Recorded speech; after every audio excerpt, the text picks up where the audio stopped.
que eu quero ler com vocês, Atos, capítulo 11, verso 19.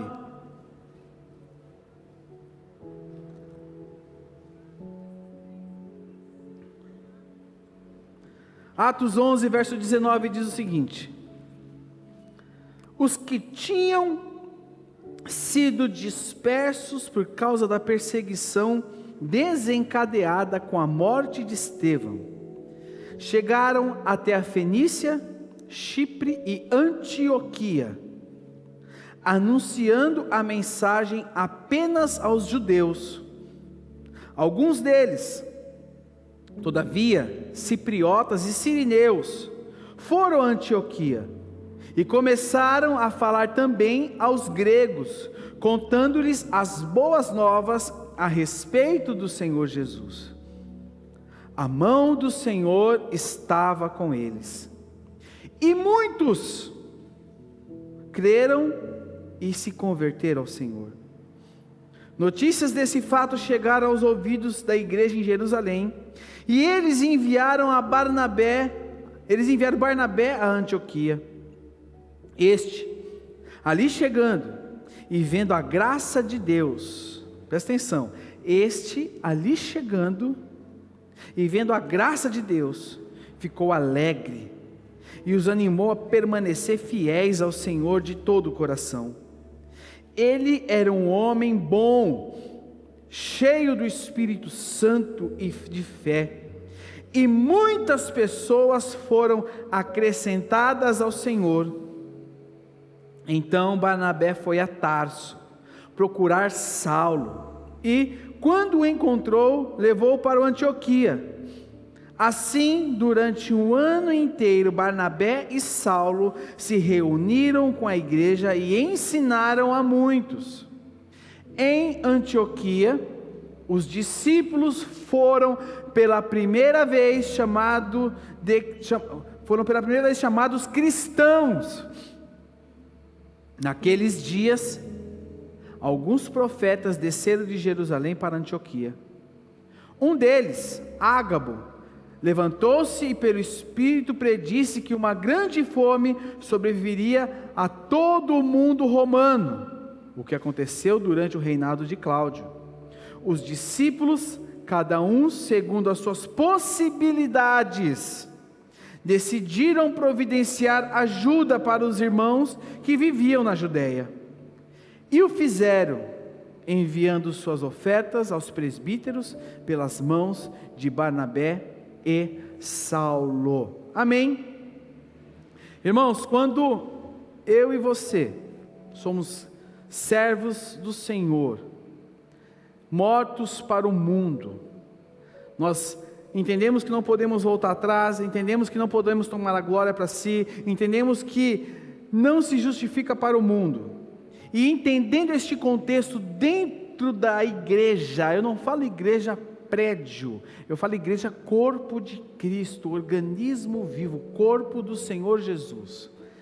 Algumas coisas nós aprendemos aqui, através da experiência desses irmãos lá de Antioquia, e eu quero entender com vocês, em primeiro lugar, algo que eles enfrentaram, verso 19 e o verso 20, olha o que diz, o verso 19 e o verso 20, diz o seguinte: os que tinham sido dispersos por causa da perseguição desencadeada com a morte de Estevão, chegaram até a Fenícia, Chipre e Antioquia, anunciando a mensagem apenas aos judeus.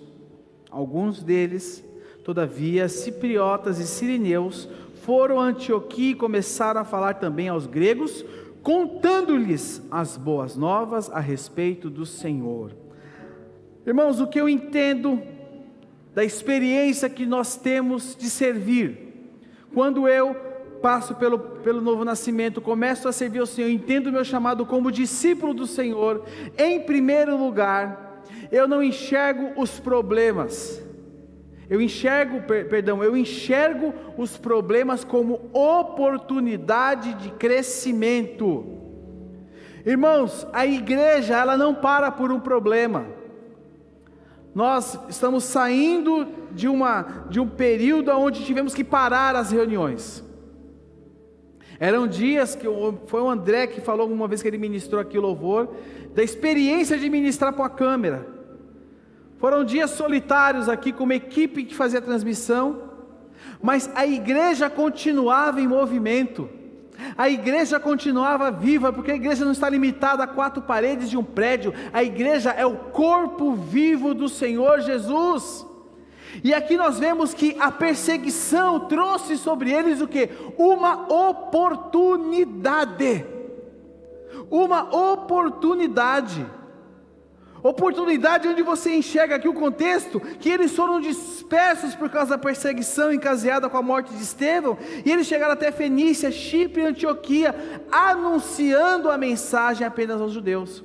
Eles não ficaram acuadinhos dentro de casa com medo. Jesus amado, a perseguição, e agora? O que eu vou fazer? Gente, o que eu vou fazer agora? A pandemia, gente, o que eu vou fazer agora? Estão querendo matar os crentes, gente, perseguição. Não, aquilo foi uma oportunidade de crescer, do evangelho chegar a outras pessoas. E muitas vezes nós enxergamos as situações difíceis como obstáculos que nós precisamos parar diante deles. Nós idolatramos problemas, idolatramos situações difíceis. Vem a situação difícil, a primeira coisa que a gente faz é se prostrar diante dela. Mas o Senhor nos chamou para servirmos o próximo, meu irmão. E toda situação que se levanta, tanto na nossa vida pessoal quanto na igreja de Jesus Cristo, são oportunidades. Amém? Se não fosse, olha só, se não fosse por essa situação da pandemia, nós nunca que estaríamos hoje, teríamos alcançado pessoas que nem quer saber que nós existíamos. Existe um grupo grande de pessoas na Índia que acompanham os nossos cultos, são missionários. Como nós teríamos alcançado essas pessoas? Os problemas nos trouxeram oportunidades. Sempre foi o sonho do meu coração ter um trabalho social forte aqui na nossa comunidade. E a pandemia, ela acentuou tanto as situações das famílias, que nós começamos a distribuir cesta básica. Hoje estamos em torno de 70 a 80 cestas básicas. Nasceu o nosso projeto social, né, Jô? Ali a líder do projeto social. O Senhor, nós pegamos os problemas, enxergamos o problema e transformamos eles em oportunidades. Você precisa, em primeiro lugar, na sua vida, não se prostrar diante das situações difíceis, mas enxergar as situações difíceis como oportunidades de crescimento. Oportunidade. E quando aparecem as situações difíceis, quando aparecem os problemas, nós temos que ser altruístas. Altruístas com o próximo, que indica o quê? Amor, sem egoísmo. Nós temos que ser pessoas positivas. Sabe o que é? Ser positivo. Jesus, e agora? Começa a reclamar de tudo. Reclama, e agora? O que eu vou fazer? Como que vai ser? De que jeito? E começa, não, temos que ser positivos diante das situações, porque quando somos assim, nós contagiamos as pessoas que estão ao nosso redor. Nos tornamos pessoas que têm capacidade de olhar além dos problemas, além das situações difíceis. Além, esses irmãos aqui, apareceu uma perseguição, eles foram dispersos, mas aonde eles chegaram, eles começaram a anunciar o Evangelho. Começaram a anunciar o Evangelho. Sabe, algo que eu lendo esse texto aqui essa semana, ele mostra para mim, para você, que o evangelismo numa igreja saudável não é algo forçado, e sim natural. Natural. Eles tinham problema? Tinham. Quem tem problema aqui? Levanta a mão, irmão. Não é só eu não, né? Graças a Deus. Fala assim, graças a Deus pelo meu problema. Diminuiu? Fala, graças a Deus pelo meu problema. Deus vai te fazer enxergar oportunidades nos seus problemas, meu irmão. Está com problema no seu trabalho? O Senhor vai te dar uma escapatória e você vai ser promovido, você vai ser abençoado. Nós precisamos enxergar a oportunidade. Precisamos parar de reclamar. Precisamos enxergar a oportunidade aonde quer que nós vamos. Aqui eles foram dispersos por causa de um problema, e onde eles chegaram começaram a falar de Jesus. Por quê? Era algo natural. Falar de Jesus tem que ser algo natural. Vou fazer uma pergunta para vocês aqui, fugindo totalmente do que eu estou falando, do que eu estou pregando. Na verdade, é até proposital, numa série que vai vir por aí para frente. Como você chegou até Jesus? Você acordou num belo dia de domingo ensolarado, calor de 30 graus, você falou assim: eu acho que eu quero ir para Jesus hoje, quero ser crente. Já sei, vou ser crente.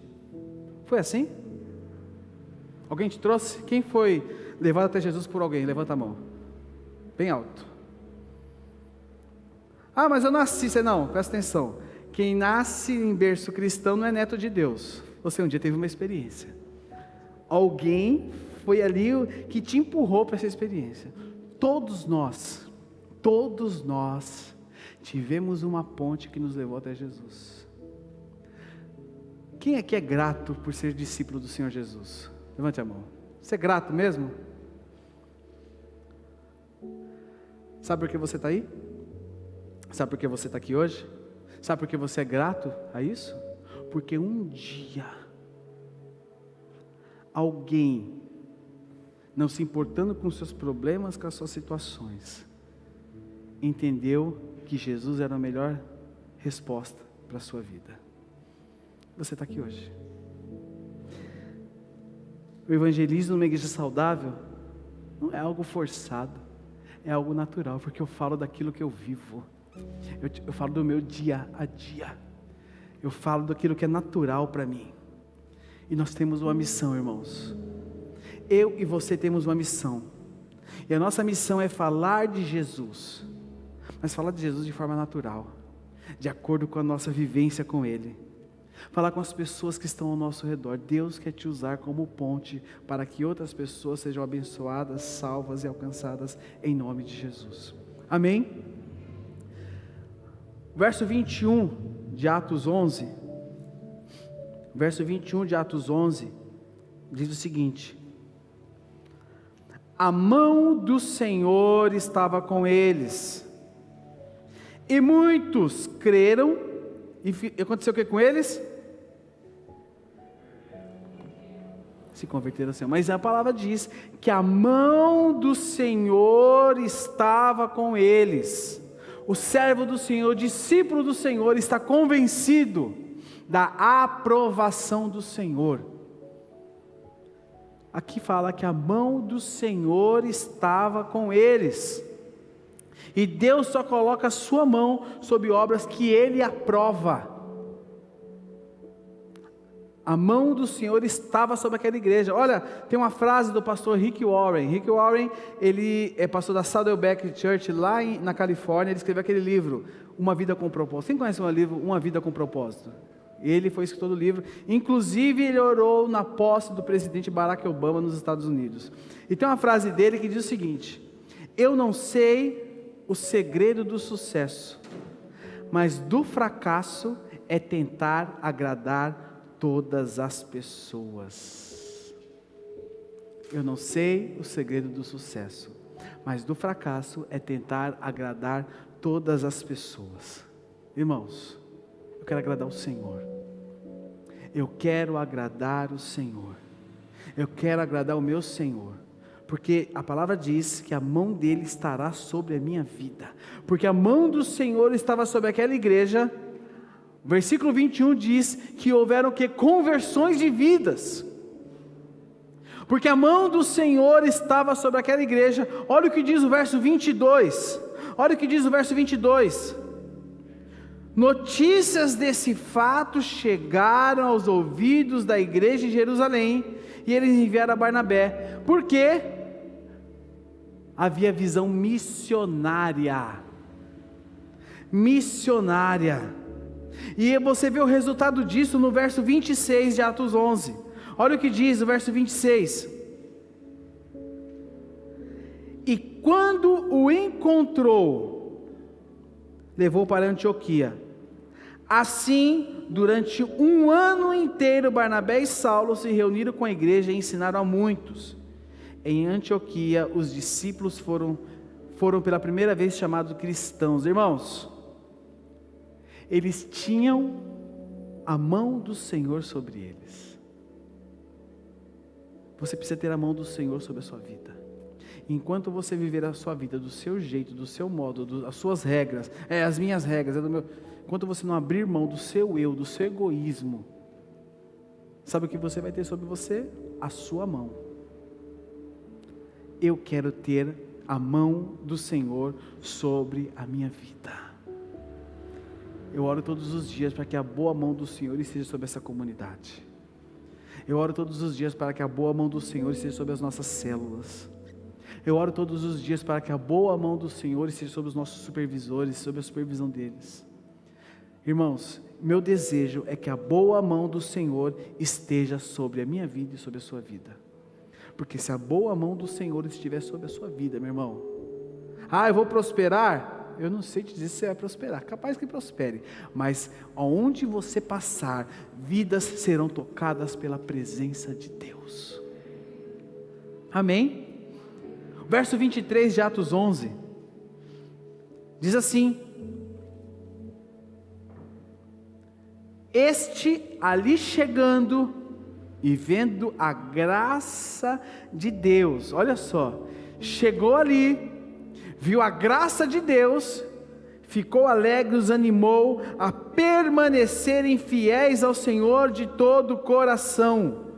Então o servo do Senhor, que morreu para o mundo e nasceu para o Senhor, nasceu para Deus, que começa a servir, que tem um coração disposto a servir, promove um ambiente de graça no meio das pessoas. Sabe aquela pessoa que tem graça? Onde ela chega, não é que ela é engraçada, ela tem graça. Não é, que engraçadinho você, não, tem graça.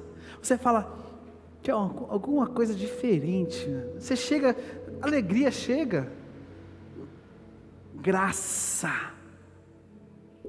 O Senhor te chamou para que você tenha graça aonde quer que você chegue. Aqui diz que este ali chegando e vendo a graça de Deus ficou alegre. Onde existe a graça de Deus, existe alegria. Existe alegria. Existe a presença do Espírito. E aí você começa a servir as pessoas com leveza. Por quê? Porque a graça de Deus está sobre a sua vida. A graça de Deus está sobre essa igreja. E a igreja não é, como eu falei, não é o prédio, não são essas paredes, mas somos nós aqui reunidos. O Senhor nos chamou para que com graça nós sirvamos a igreja do Senhor e sirvamos as pessoas. Sirvamos a igreja e as pessoas. Sabe por quê? Porque a igreja, ela não é um monumento, mas ela é um movimento de Deus nessa terra, para que todos aqueles que se aproximarem dela encontrem graça e conheçam ao nosso Senhor Jesus Cristo. E aí você tem lá em 1 Coríntios 12, em Efésios 4, Romanos 12, que fala do quê? Sobre os dons. O Senhor nos deu dons. Você tem um dom, sabia disso? Será? Tem. Todos nós temos dons. Dons do Espírito, temos talentos que o Senhor nos deu. E para que nós temos isso? Para que nós possamos servir a igreja do Senhor e servir as pessoas. Servir a igreja e servir as pessoas com graça. Meu irmão, graça é algo muito evidente. Não se esconde graça. E é isso que o Senhor tem acrescentado na sua vida, para que você possa, com os seus dons e os seus talentos que Ele te deu, servir a Ele e as pessoas. Qual é o seu dom? Qual é o seu talento? Qual é o seu talento? Olha o Edson. O Edson estava escondidinho aqui no meio de todo mundo, né, Miro? O Edson estava escondidinho atrás da Fernanda, todos escondidos atrás da Fernanda, se apoiando na Fernanda, e ele tem um dom incrível para lidar com o som. Qual o seu dom? Eu sou músico, mas eu parei um pouquinho. Vai deixar o seu talento se apodrecer, meu irmão? Vai deixar o talento que Deus te deu guardado, sendo que você pode servir as pessoas? Tudo que nós fazemos aqui é para servir as pessoas. Falei de manhã, vou repetir agora. Os nossos músicos estão aqui para aparecer e brilhar? Não, estão aqui para servir você. Os nossos diáconos, por que eles estão aqui? Para servir você. Os nossos dirigentes de célula estão aqui para quê? Para servir você. O pessoal que opera no som, na transmissão, estão aqui para quê? Para servir você e aqueles que estão em casa. A nossa vida baseia-se em servir, meu irmão. Eu tenho que tirar o olho de mim e colocar o olho no próximo. Colocar o olho no próximo. Colocar o olho no próximo. Colocar o olho no meu irmão. Amém. O verso 24 de Atos 11 nos diz que o servo do Senhor, ele serve com uma espiritualidade contagiante. O verso 24 diz o seguinte: ele era um homem bom, cheio do Espírito Santo e de fé. Olha só, ele era um homem bom, cheio do Espírito Santo e de fé, e muitas pessoas foram acrescentadas ao Senhor. Irmão, espiritualidade contagiante, contagiar, alegre, cheio do Espírito Santo, cheio da presença do Senhor. Presta atenção. Tudo bem com você? Tudo bem. Estou bem, graças a Deus eu estou bem. Irmão, só nesse graças a Deus eu estou bem, eu já pulo fora já. Estou bem sim. Eu estou cuspindo fogo em você, sai de baixo. Estou bem, estou cheio do Espírito Santo, vibrante na presença do Senhor. Lembra do ó céus, ó azar, ó vida, por que Deus me fez?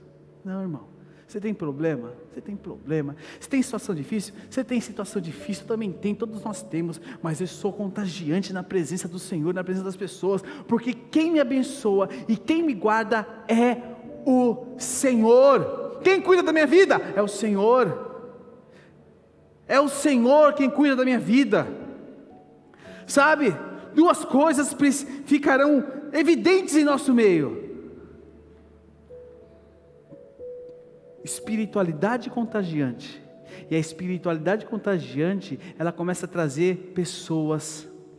Ela começa a trazer pessoas, ela atrai. Quem gosta de estar perto de uma pessoa para baixo?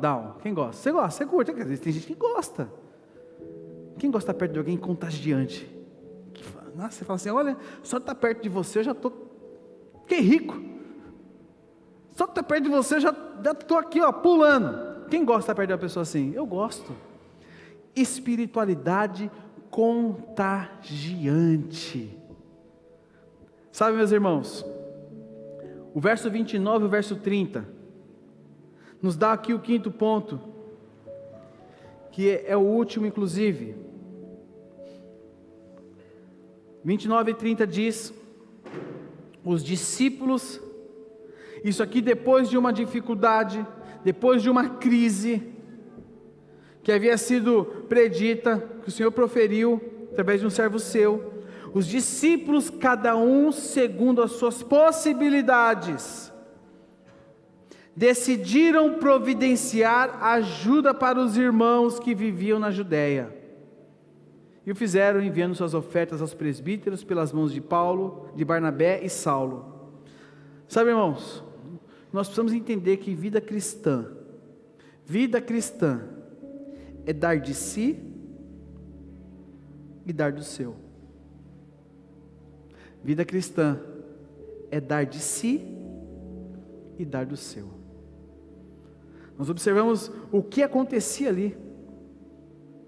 As pessoas se mobilizando para suprir as necessidades uns dos outros.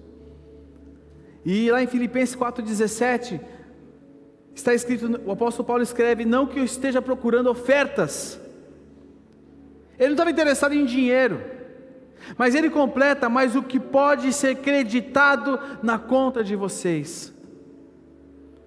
Vida cristã é dar de si e dar do seu. Que nós possamos ter isso muito claro, meus irmãos, nas nossas vidas. E aquela pergunta de 500 mil reais é para você agora pensar. Perguntinha de 500 mil reais. Coloca para mim aí. O que tem te impedido de servir a Deus e as pessoas? O que tem te impedido de servir a Deus e as pessoas? 30 segundinhos para você pensar. Conversava com uma pessoa essa semana e ela falava: eu estou acompanhando pela internet, eu estava viajando e tal, mas pastor, as perguntinhas de 30 segundos eu respondi todas. E eu falei: menos mal. O que tem te impedido de servir a Deus e as pessoas? Responda aí, marque aí na sua folha, no seu esboço.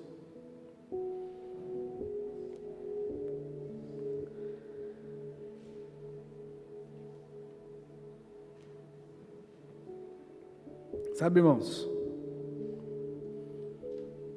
nós temos lugar para todos. Nessa família todos têm espaço. Qual é o seu dom? Qual é o seu talento? Quer nos ajudar no projeto social? Já fala direto com a Juliana já. Olha, fala direto com a Juliana. Nem precisa passar pela mediadora hoje, agora. Fala direto com a Juliana. Quer ajudar o Edson? Está precisando da Edson, gente? Sempre. Fala com a Edson. Quer nos ajudar com nossas mídias e a transmissão? Fala com o Rafael que sumiu. Ele está por ali, está escondidinho. Fala com o Rafael. Quer ajudar no diaconato? A Simone e o Reginaldo. O Reginaldo está ali fora ali, e a Simone, fala com eles. Eu sei cantar. Fala com a Edmilson aqui, ó, o maestro Edmilson está aqui, ó. Leandro, meu negócio é na célula. Meu negócio é na célula. Fala com o teu dirigente. Mas, meus irmãos, que nós possamos entender o valor de servir. Que nós possamos entender o valor de servir com o que temos e com o que somos. Que nós possamos entender que todos nós temos um chamado do Senhor. Existe um chamado que é predominante na vida de todo mundo, que é pregar o quê? A quem? Pregar o evangelho. Obrigado, amigo. Irmão, você foi feito para servir. Você foi feito para servir. Craig Rochelle, eu gosto muito dos livros dele, tem uma frase dele que eu marquei aqui para falar para vocês. Os momentos em que você escolhe servir a outros e pôr as necessidades deles em primeiro lugar, determina o tipo de história que você contará amanhã. Isso é um legado. Essa frase aqui, ela retrata um legado. Vou falar mais uma vez. Os momentos em que você escolhe servir a outros. Os momentos em que você escolhe servir a outros e pôr as necessidades deles em primeiro lugar, determinam o tipo de história que você contará amanhã. Que história nós vamos contar para a próxima geração dessa comunidade? Que história nós vamos contar para as nossas crianças? Que história nós vamos deixar? Que história você vai contar para os seus filhos? Que história? Que legado nós estamos deixando para a próxima geração dessa comunidade? Meu irmão, que nós possamos entender que nós juntos estamos construindo algo muito maior do que eu e você. Que nós possamos entender que eu e você estamos construindo nada para nós, mas para o Senhor. Nós estamos construindo para o Senhor. E quando eu olho aqui a experiência dos irmãos em Antioquia, quando eu olho os discípulos com o Senhor, os apóstolos futuramente, e nós enxergamos aqui, por que nós estamos aqui hoje? Porque lá atrás, irmãos e irmãs decidiram servir, E nós estamos aqui hoje com a oportunidade de entregarmos as nossas vidas diante dele, com a oportunidade de servir ao próximo, servir as pessoas. Quero convidar que você feche seus olhos no seu lugar, curve sua cabeça.